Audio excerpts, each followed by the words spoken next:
प्रणाम अलैकुम दोस्तों। ये जानते हैं क्या है? ये है डॉलर। जब मोदी सर ने दिल्ली में सत्ता संभाली थी, तब एक डॉलर के बदले रुपए मिलते थे 60 और अब मिलते हैं 83 से भी ज्यादा। 60 के 83 हो गए जनाब। कितने का फायदा हुआ? करीब 40%। अब आप बताइए, 9 साल में 40% का फायदा कोई देता है? लेकिन विपक्ष को तो बस विरोध करना है मोदी जी का। और सुनिए, 2014 में भारत सरकार पे कुल कर्ज था 55 लाख करोड़ रुपए और पिछले साल 2023 में यह बढ़ के पहुंच गया 155 लाख करोड़।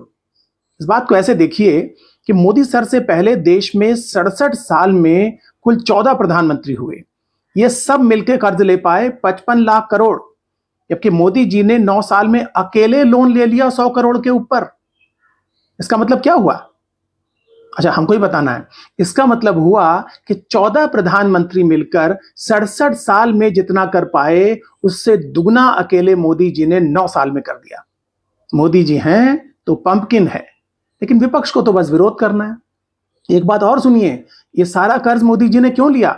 क्योंकि वो अपने पुरखों का सम्मान करते हैं। हमारे एक पूर्वज हुए चारवाक।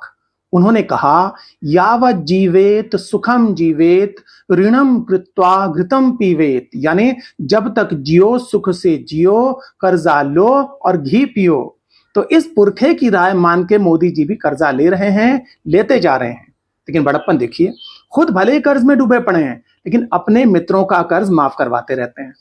आजकल कोई करता है ऐसा? लेकिन आपको तो बस विरोध करना है विपक्ष को। इतनी मेहनत कर रहे हैं बेचारे देश की इकोनॉमी आगे बढ़ाने के लिए।